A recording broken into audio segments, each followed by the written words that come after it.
Thinking about real estate? Whether you're renting your first apartment or planning to buy, you need to know 3 key players: leases, lenders, and guarantors. These aren't just boring terms. They're the backbone of every real estate deal. Leases set the rules, lenders provide the money, and guarantors are the backup plan.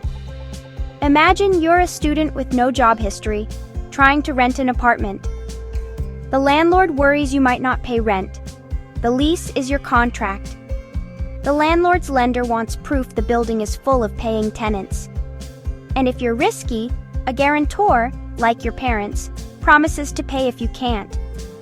These 3 work together to make deals possible and safe. Understanding them gives you a real advantage, whether you're renting or buying. We'll break down each leases, lenders, and guarantors. First, the lease, the agreement that sets the rules. Then, lenders, the people with the money. Finally, guarantors, the safety net that can seal the deal. Let's dive in. First up, the lease. It's the legal contract between landlord and tenant. The lease spells out rent, due dates, and how long you can stay. It protects both sides. The landlord gets paid, and the tenant gets a place to live with clear rights. A strong lease means the landlord can't just kick you out or raise rent unexpectedly. For landlords, it's income security. They can use the lease in court if rent isn't paid. Leases are also important to lenders. If a landlord wants a loan to buy a building, the lender checks the leases to see if tenants are reliable. Reliable, long-term leases mean steady income, making the property less risky for lenders.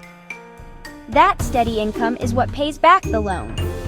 So a good lease isn't just paperwork. It's the foundation for trust and investment.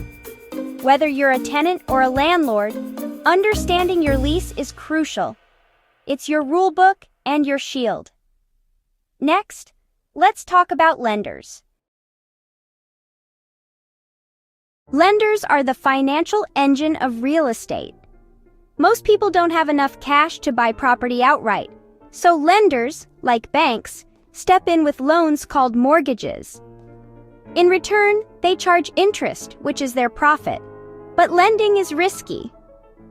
Lenders check your credit score, income, and down payment to decide if you're a safe bet. A higher credit score and bigger down payment mean you're less risky. Lenders also appraise the property to make sure it's worth the loan amount. If you can't pay, the lender can take the property and sell it. This is called foreclosure. That's why they're careful. They want to minimize risk and maximize profit. The more reliable you look, the better your loan terms.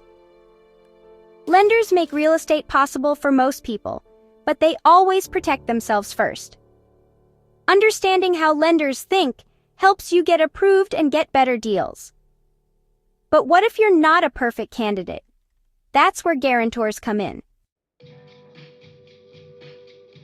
If your credit or income isn't strong, a guarantor can save the deal. A guarantor is someone, often a parent or business partner, who promises to pay if you can't. For students or new businesses, a guarantor's financial strength reassures landlords and lenders. For example, your parents might guarantee your rent, or a business owner might guarantee a company's lease. This extra security often makes the difference between approval and rejection. Guarantors aren't just for rentals. They're used in business and home loans too. They help people and companies get opportunities they couldn't on their own. Leases, lenders, and guarantors work together to build trust and reduce risk. This system lets millions rent, buy, and invest in real estate. Know how these pieces fit, and you'll navigate real estate with confidence. That's the real secret to success in property.